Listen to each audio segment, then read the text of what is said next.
ગુજરાતમાં હાલ જે છે તે ગૃહિણીઓનું બજેટ ખોરવાઈ રહ્યું છે. ખાસ કરીને ઉનાળાની શરૂઆત થઈ રહી છે ત્યારે ફ્રૂટ્સની સાથે સાથે શાકભાજીના ભાવમાં પણ વધારો જોવા મળી રહ્યો છે. તે વચ્ચે જે છે તે હવે ગેસ સિલિન્ડરના ભાવમાં પણ જે છે તે વધારો જોવા મળી રહ્યો છે. સમાચારોની વિગતવાર ચર્ચા કરીએ. નમસ્કાર, આપ જોઈ રહ્યા છો ન્યૂ ભારત ન્યૂઝ અને હું છું આપની સાથે વલ્લરી વ્યાસ. ગુજરાતમાં હાલ જે છે તે ઉનાળાની ઋતુની શરૂઆત થઈ રહી છે. તે વચ્ચે જે છે તે હવે તમામ ચીજવસ્તુના ભાવમાં પણ જે છે તે વધારો જોવા મળી રહ્યો છે. ખાસ કરી અને શાકભાજી અને ફળના ભાવમાં વધારો જોવા મળી રહ્યો છે. તેલના ભાવમાં પણ વધારો થઈ રહ્યો છે. ત્યારે હવે ગૃહિણીઓનું બજેટ ખોરવાઈ રહ્યું છે. ખાસ કરીને રાજકોટ શહેરની અંદર જે છે તે ગૃહિણીઓએ ભાવ વધારા સામે પ્રતિક્રિયા આપી છે.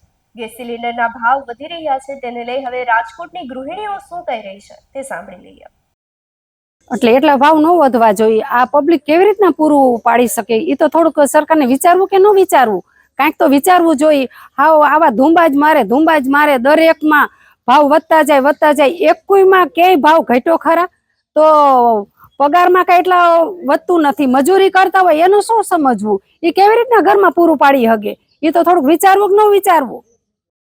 ગેસના ભાવ માટે એમ કે કહીએ કે મધ્યમ વર્ગને બહુ તકલીફ પડે છે. આ ગેસના ભાવ અવારનવાર આવી રીતે વધતા રહે છે તો મધ્યમ વર્ગનું જે બજેટ હોય એક ખોરવાઈ જાય છે. ખાસ કરીને લેડીઝ માટે. લેડીઝને આજે બધી વસ્તુમાં દૂધ, દહીં, છાશ જે રોજિંદી જરૂરિયાતમાં દિવસે દિવસે ભાવ વધે છે તો પછી લેડીઝ મેન્ટેન કેવી રીતે કરે?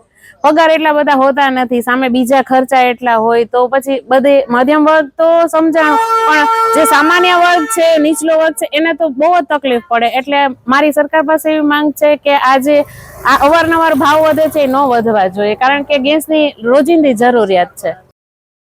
તો ગુજરાતમાં હાલ જે છે તે તમામ ચીજવસ્તુના ભાવમાં વધારો જોવા મળી રહ્યો છે. તે વચ્ચે જે છે તે હવે રસોડાનું બજેટ પણ ખોરવાઈ રહ્યું છે. ખાસ કરીને ગૃહિણીઓ જે છે તે હવે ચિંતામાં મુકાઈ ગઈ છે. ત્યારે આપની શું પ્રતિક્રિયા છે અમને કમેન્ટ કરી ચોક્કસથી જણાવશો. નમસ્કાર.